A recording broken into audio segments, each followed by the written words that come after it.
UP के बाद अब एमपी में भी वक्फ के नाम पर जमीन खोरी करने वालों पर शिकंजा कसने वाला है। जिस जमीन पर वक्फ के नाम पर अवैध कब्जा है और जिसने भी कब्जा कर रखा है वो अब बचने वाले नहीं है, क्योंकि एमपी की मोहन सरकार वक्फ की जमीनों का सर्वे करवा रही है। क्योंकि यूपी में ऐसा ही सर्वे हुआ जिसमें कई शहरों की सरकारी जमीन पर वक्फ का कब्जा सामने आया। ये रिपोर्ट देखिए।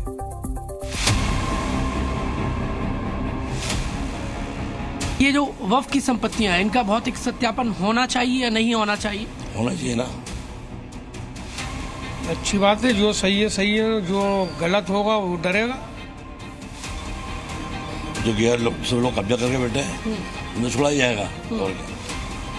वक्फ की जमीन पर अवैध कब्जाधारियों के खिलाफ अब मुसलमान भी आवाज उठा रहे हैं। मुसलमान भी चाहते हैं कि गिद्ध की तरह निगाह गड़ाकर बरसों से वक्फ की जमीन पर जो लोग बैठे हैं उनका हिसाब किताब होना चाहिए।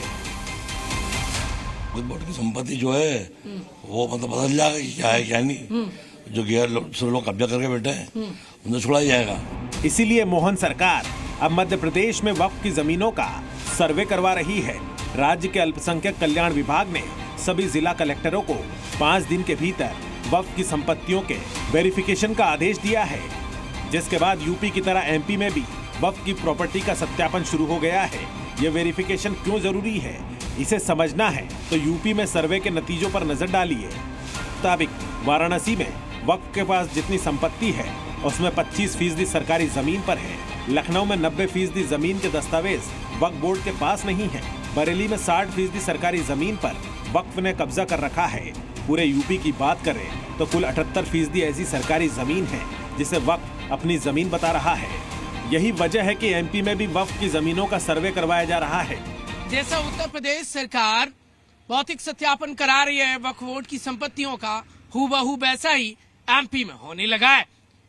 जैसे ही एमपी में वक्फ बोर्ड की संपत्तियों का भौतिक सत्यापन की शुरुआत हुई तो सियासी बवाल हो गया। एमपी वक्फ बोर्ड के मुताबिक 15 में से 12 बिंदुओं की जानकारी सरकार को दे दी गई है। बाकी 3 पॉइंट्स की जानकारी सरकार जुटा रही है।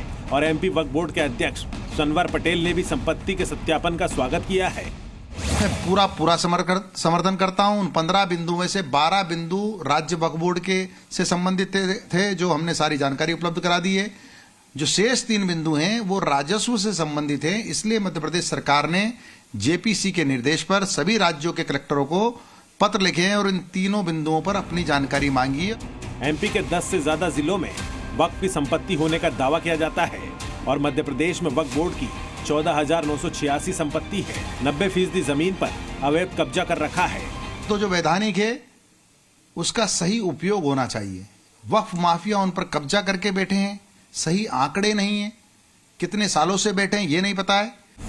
वक्फ बोर्ड से लेकर एमपी का मुसलमान वक्फ की प्रॉपर्टी के सर्वे को सही ठहरा रहा है, लेकिन कांग्रेस को इसमें भी सियासत दिख रही है कि आज की तारीख में माफिया तंत्र भी हावी, हर तरह माफिया तरह का, चाहे मंदिर की जमीन हो चाहे वक्फ की जमीन हो। पर यह स्पष्ट सरकार जरूर करे कि मंशा क्या है। क्या सनसनी फैलाने की मंशा है? अब सर्वे से वक्फ की संपत्तियों का सच सामने आएगा और उन लोगों पर भी शिकंजा कसेगा जो बरसों से वक्फ के नाम पर सरकारी जमीन पर कब्जा करके बैठे हैं। भोपाल से प्रमोद शर्मा, जी मीडिया।